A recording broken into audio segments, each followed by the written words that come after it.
Broadcasting live from the Business RadioX studios in Sandy Springs, Georgia, it's time for Sandy Springs Business Radio. Now, here's your host.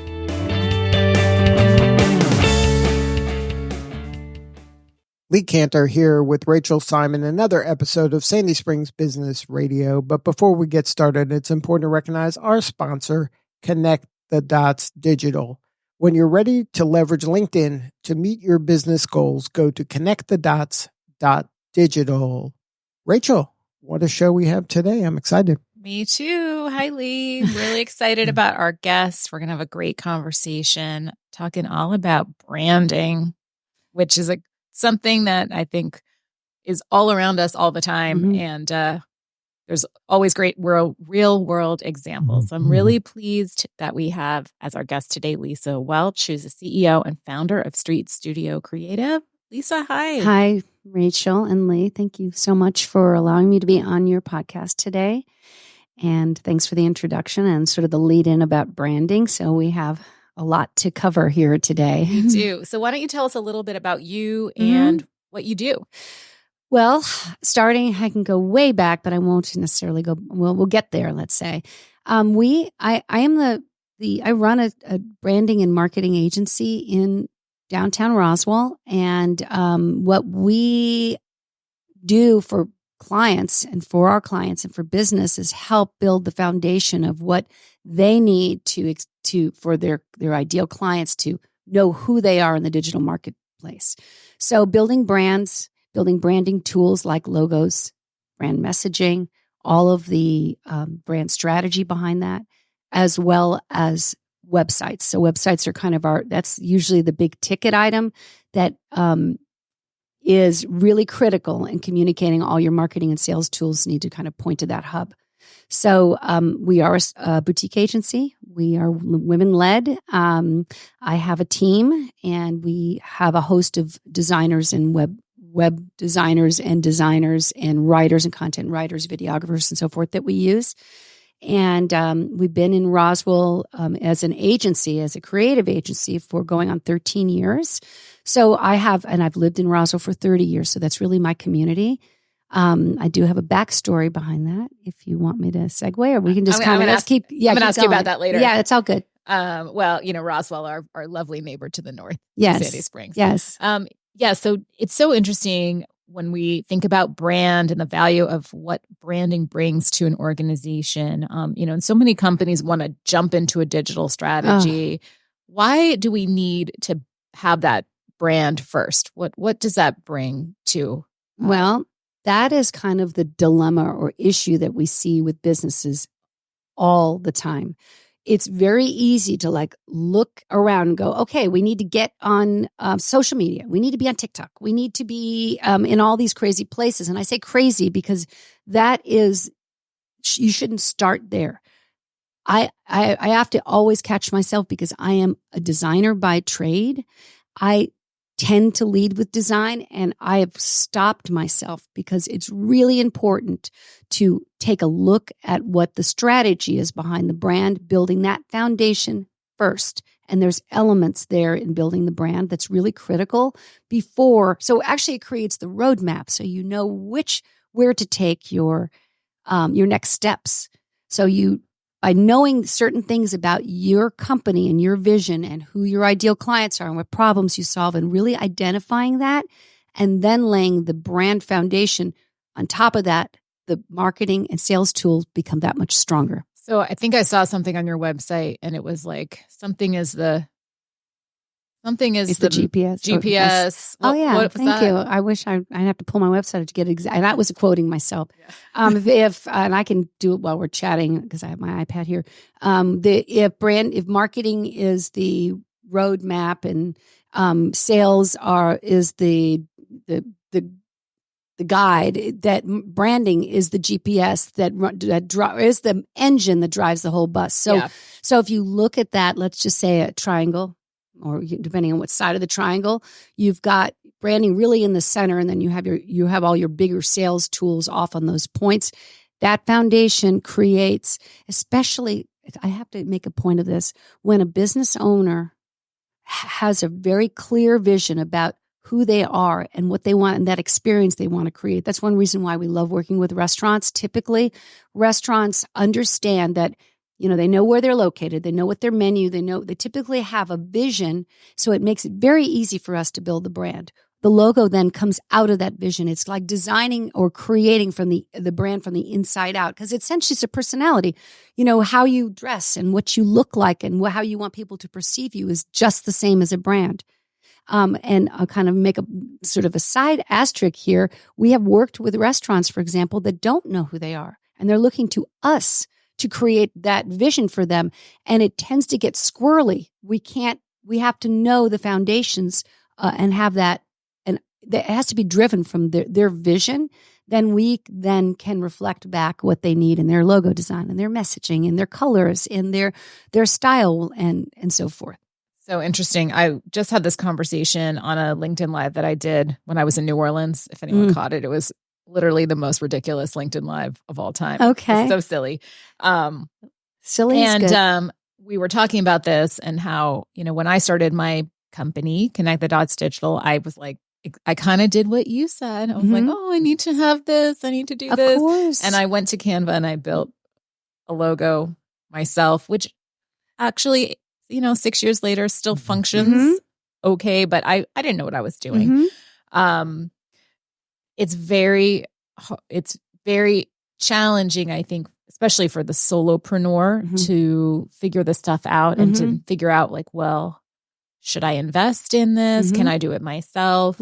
Sometimes you can, sometimes you can't. I'll tell you where I learned that I couldn't was my website. I tried to build my first website. Right. It was an absolute hot mess. And then I was like, okay, I need a big girl website for my company. Right. And then what happens is that you just unpacked a lot of things in that one little statement, because that's an experience that a lot of businesses or solopreneurs or businesses have. Where's the starting off point? Now, you might have created a logo that was functional, like you just said. We often get businesses that come to us at that point where they're ready for growth and they're ready to go to the next level, maybe open more locations or whatever. They have cash flow coming in. And so we might do a logo refresh at that point. But the website is a key thing. But if you go to, let's say, a web designer, and I'm not, let's say you start there, I'm not criticizing web designers. They still need to understand your core values and understand who you are. And if you were able to hand them a brand deck, for example, your colors, your fonts, your styles, your brand voice, who your market is, how you want to look, it will make it that much easier for the designer when you come for the web designer. But when you come to an agency, that's when you put your big girl pants on and you recognize that I have a vision about this company. I have to bring in a team. And that is, for instance, we have a couple of options. We have a custom option, but we also have I hate using the word DIY, but we do have an entry level option in which it allows them to be self-starter and then maybe hand holder and then fully engaged with our team. Yeah, makes a lot of sense. Okay. Now, let's dig in about the brand, what kind of the definition of the brand is, because brand, I think, means different things to different people. And like you said earlier, some people think it's the logo is my brand, but really the why of your being is closer to the brand, right? Yes. And brand is one of those things where you're doing it whether you think you're doing it or not. So you might as well be proactive about it, because people are going to have an opinion about your company just however they interact with you, whatever they see you, whether it's a website, whether it's a business card, whether it's a hat. And they're going to come to some conclusion. And that, in essence, is your brand. So if you haven't done anything proactively to really help define it and to clarify it, you're kind of doing yourself a disservice, right? Isn't that where you have to begin when you're talking to people about a brand? I would say yes. All of that, you're absolutely right. Your brand is, I'll go back to what I said a moment ago, is definitely the personality of the experience, the vision of the business. So having an expression that's really targeted to who your ideal client is. You cannot be all things to all people. Right. And that's something that, when I had my dance studio, I used to call it spamming. I would just put, this was in 2020, what year are we? 2010. I know, 2010. I'm just saying that it was a lot of like throwing everything out there and whatever stuck. And we have learned the value and the importance of really niching down. There's riches in the niches, I heard someone say, and I love that. So it really does require investing in understanding what it is that drives what solutions you provide in your business, and then how to address that and target your ideal client. So I don't know if I answered your question. But it also has to be congruent. Like you can't consistent. Say I'm the fanciest place in town and then have like paper napkins at the restaurant, right? Like you can't be Nordstrom, say you're Nordstrom, and then be Walmart. Right? Like you can't behave like Walmart and say you're Nordstrom. It's just incongruent. So everything has to kind of work together. And I think the brand is at the heart of it. Like you said, it's the engine. If you don't get that right, or you're misspeaking in what you think you are and your customer thinks you're something else, it's going to hurt you. It's going to confuse your customer, confuse, right? And this is something that I work a lot with my training clients when it comes to LinkedIn is, you have a sales team and they are all they could all be describing the company in their own words, as opposed to, as simply as having a consistent boilerplate description of clear that messaging. Right. And it's almost like a bit of clay, because it does require molding and kind of refining. We're actually working on our own strategy right now and defining it even closer or more well defined as we have niched down in our services. I know who my ideal clients are, but we are serving a broad range of clients. But when I'm in front of restaurants or retail, or right now it's commercial real estate, because that's been a rainmaker for us. Obviously, commercial real estate has all the consumer forward businesses.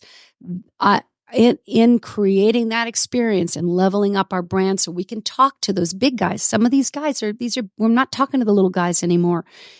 We need to have a very clear understanding of what solutions we provide.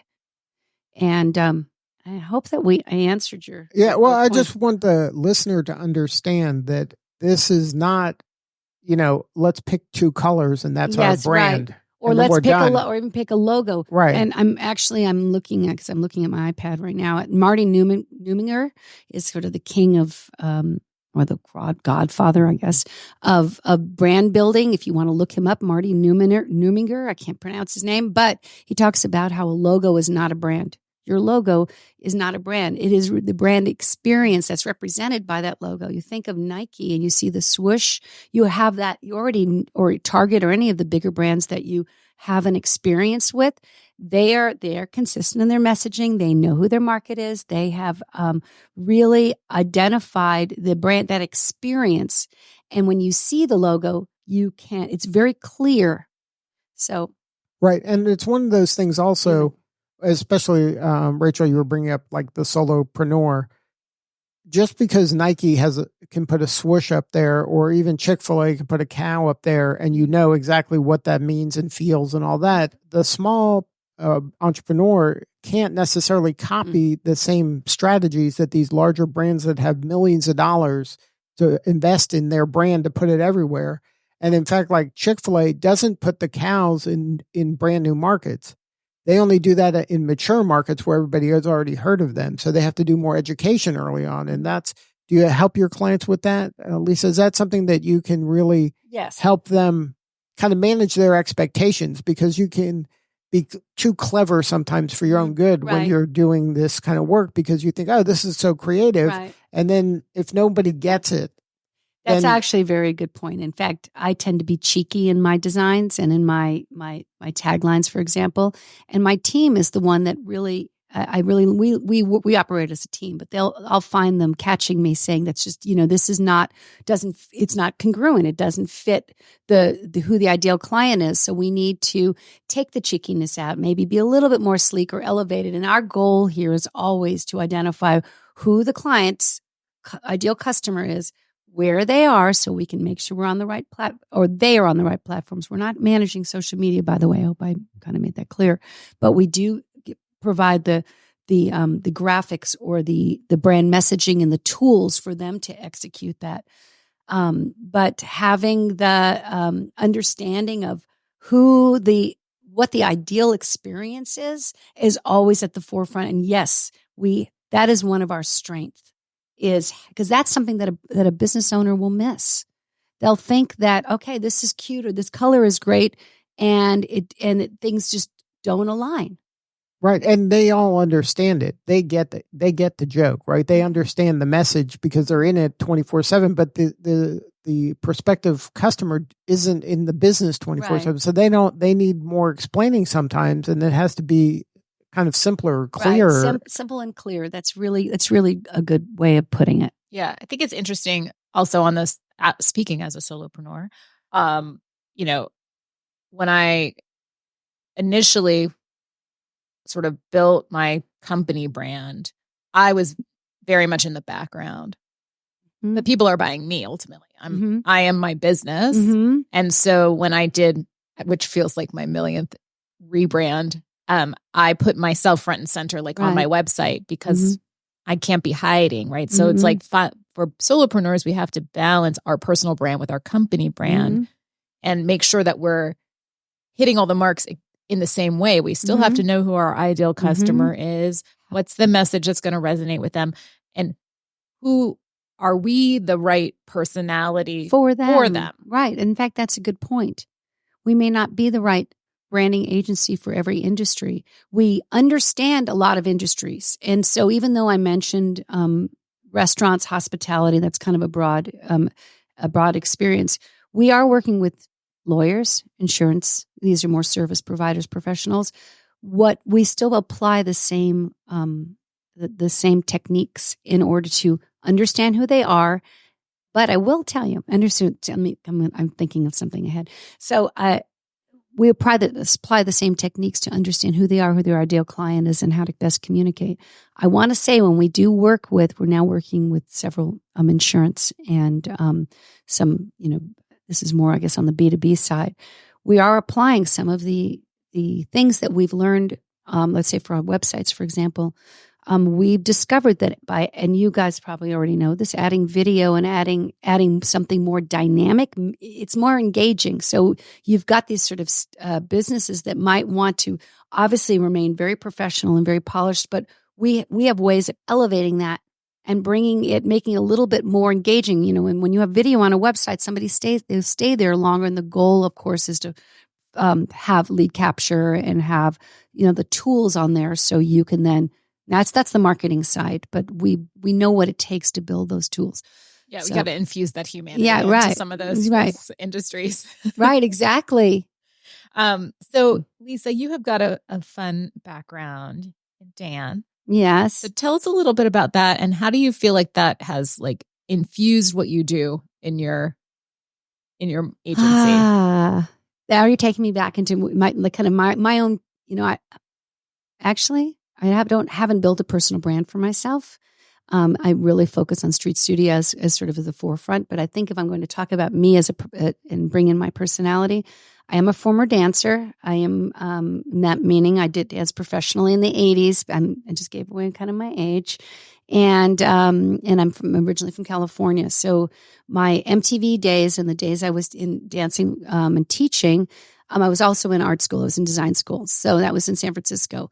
I felt like that was the lifestyle that, reflected. I'm from Los Angeles originally. So I had a designer mother, and I was in this sort of the flavor and color of Los Angeles was sort of infused in me.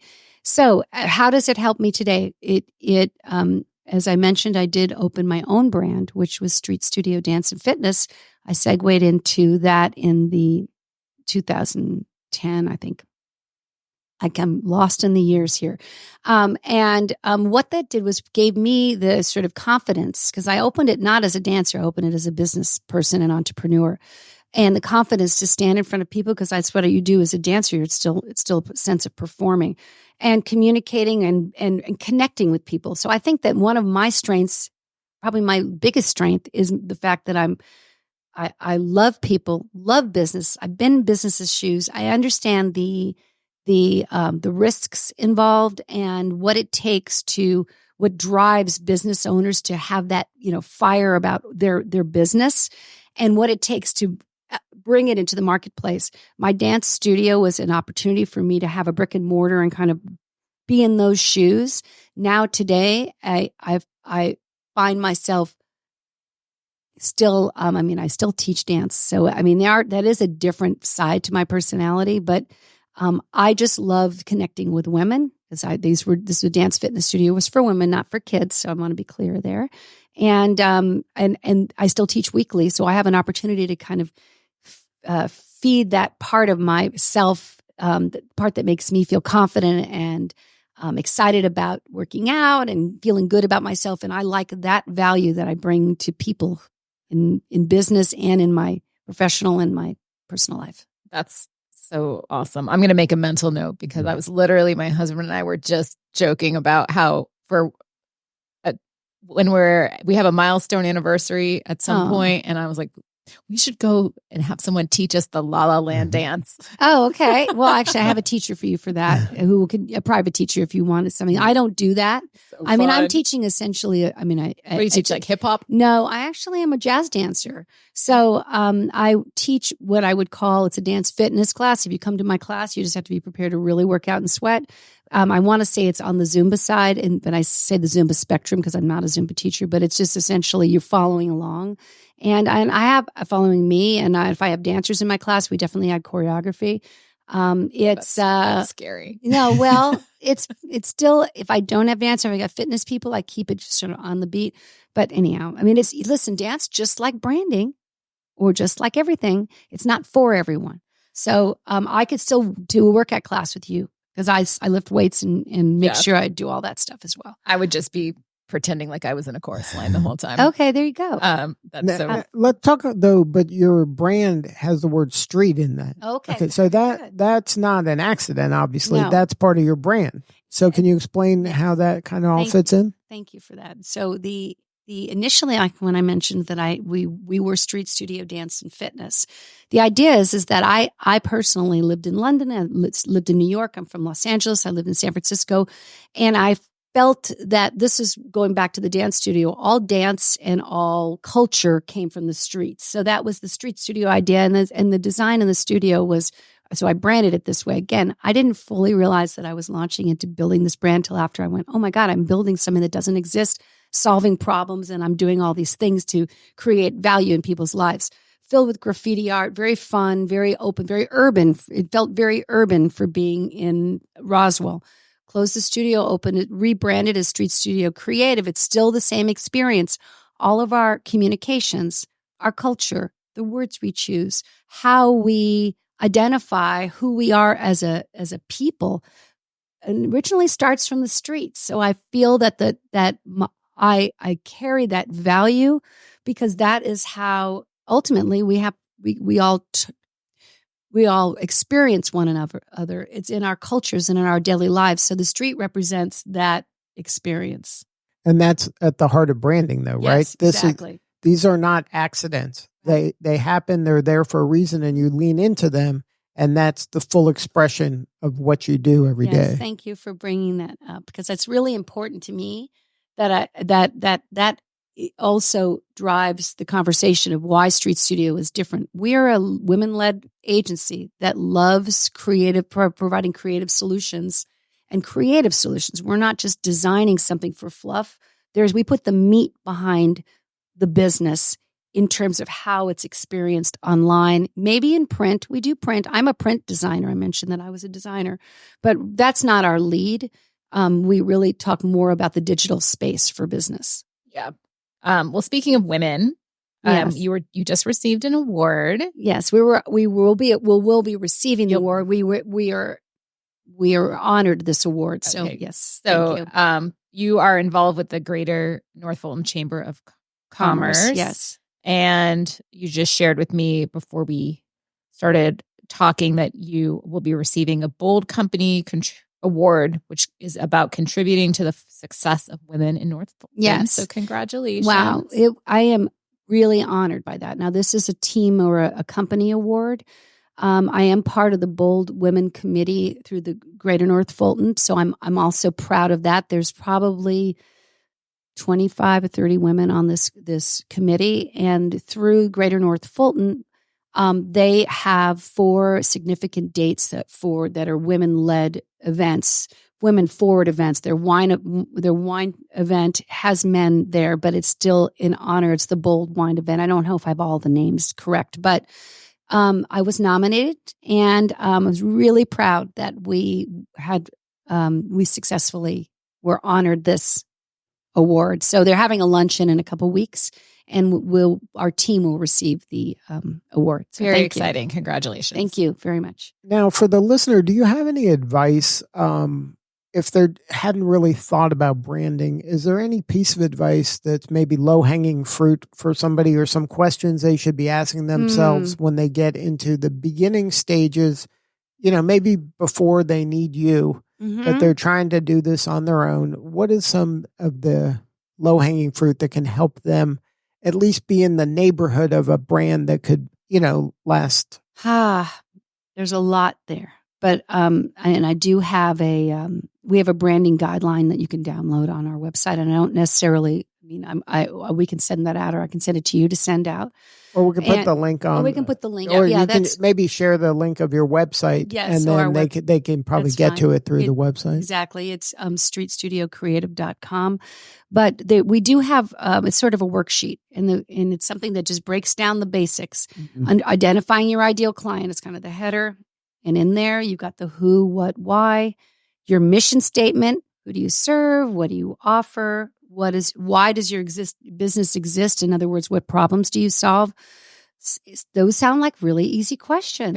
They're not easy. They're not easy at all. No. And so when you stop to really reflect on these things, it helps you refine and define. I also would recommend writing a business plan if you've not written one. And a lot of this would fit into the business plan, because that will help answer the questions about all of this, your budget and so forth. And then what are your values? And then, so I do have like a brainstorm list, and write down the top words, which are your values. Refine and focus, limited to 5 words, and then define your core values. So all business, all brands, all have clearly what I would call brand propositions, what those core values are. And when that is defined, it makes it very easy for you to understand what decisions to make at that point, right? And then you want to become, it's Neumeier, Marty Neumeier. Why couldn't I get his name? This is something I learned from Marty Neumeier, and that's on his website, as well as how to become the one and only in your category. So we have Connect the Dots. What makes you the go-to and the specialist? And we don't have to answer. I'm not interviewing you here. It's okay. But really, we all have to answer that. So what makes you that one and only? And that is your clear brand differentiator and separates you. You want to keep your eye on competition. Competition is good because it kind of keeps you juiced up. It keeps you aware. But if your competition is doing a bunch of things, whatever that might be, email marketing, they decided they wanted it. You kind of got to be careful though. They end up on TikTok. They're on YouTube. They're doing all these things. Doesn't mean that means you have to do it. Just keeping your eye on it is really critical and important. But understanding what makes you different from that competition. And that allows you to really focus on your differentiator or problems you solve and how to niche down. Yeah, and it's interesting because you and I are both in spaces where they're very crowded. There's very crowded, right? So very crowded. But I have to tell you, I know a few brand agencies that I really respect here in Atlanta. Some especially that focus only, let's say, on the restaurant space. Really, they do amazing work. Most of the time, they do more than just that. They might do PR. They might offer, full packages. And we really trying to. I bring referrals in if I need to, because we don't do PR, for example. But I don't. I feel like what our differentiator is that we really are true creatives, and we really do boil it down to the root of the root, the right. core of the core. So you want to be the go-to. Right. That's it. Yeah. Right. And let other people do whatever they do. But if you want this thing. And in this, I'm kind of glancing at my checklist here. We have a checklist of how to build your brand experience. And so there are identifiable things in here. And we could I'll share the link with you and share this. Yeah, we can put it on in the show notes for sure. And that's, so with the website, do the website so we're clear on the website. It's streetstudiocreative.com. And it should pull up. Yeah. Right. Honestly, just listening to that tells me it's probably worthwhile just to take a brand audit to see That's exactly. How are you, kind of showing up? Do you need to refine any messaging? I've changed my messaging so many times. Yeah, so have we. And it's interesting if you took that worksheet and gave it to your whole team, have them all fill it out individually, then you'll see if there's clarity. Right. Actually, right? That's real. You're absolutely right. And like I said, we are working on refining our strategy right now. And that will be one of the exercises, I'm sure.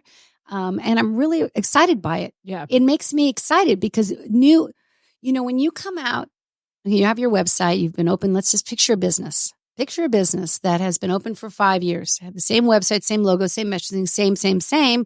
When they decide, okay, we need to pivot, we need to make a few changes. When they come to a company like us, they come out fresh. It changes an attitude. It catches an eye. You can really see a difference because then it changes your body language. Like now there's confidence in building having a solid website, having solid messaging, having a solid experience is a confidence booster. Not having those things and hiding behind it, well, I wish I could. It happens to all of us. There's a lot at stake here, and there's a lot of investment. And branding is a little bit more of an art form than it is like marketing. You can tie to ROIs and actually look at benchmarks and things like that. It's not as easy with branding. It's much more of, it's a little more, like I said, it's art and science. Yes, thank you. And it's one of those things where you need fresh eyes, and you have to hire a professional that does this every day to ask the right questions. Because you have all the answers. The company has the answers. You just need a professional to facilitate. But there's also trust there. Right. So trusting us, and we do have a track record. We have lots of really great referrals and lots of really great experiences. So, but it is that trust factor because it's like leap of faith. Right. You have to by stepping off, having that leap of faith and knowing that you've got a team that will kind of be there to catch. Right. I like that analogy. I'm going to have to use that There somewhere. you go. We're all learning. Right. Well, thank you so much for sharing your story today. You're doing such important work, and we appreciate you. Oh, well, Lee, I'm honored to be here, quite frankly.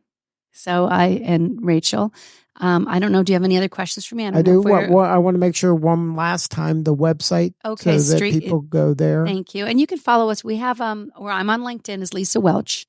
We do have our LinkedIn business page, which is Street Studio Creative. Also on Instagram, Pinterest. We have a lot of followers. Pinterest is a good platform for us because we do have, and I don't mean to jump into any sales pieces, but we do have some templates and some things that we offer as other types of solutions, some digital templates. And Facebook, of course, streetstudiocreative.com. Good stuff. Well, thank you. And Rachel, before we wrap, it's time for our sponsor spotlight. You have some LinkedIn intelligence for the listeners? Since we are talking all about branding, just a reminder of where we can infuse our brand into our LinkedIn profiles. And so first and foremost is in your banner image, which is the picture, the rectangle that sits above your profile photo. It is too often, like I'm doing a training for a company today. I took an inventory of their sales and customer service managers' profiles, and I would say probably about 10% of them had something in that section of their profile. It's such a missed opportunity to infuse company brand. So they into didn't profiles. have anything It there. was blank. Yeah, that is definitely an opportunity to have a brand message. Absolutely. And use your brand colors. And so I have a question for you.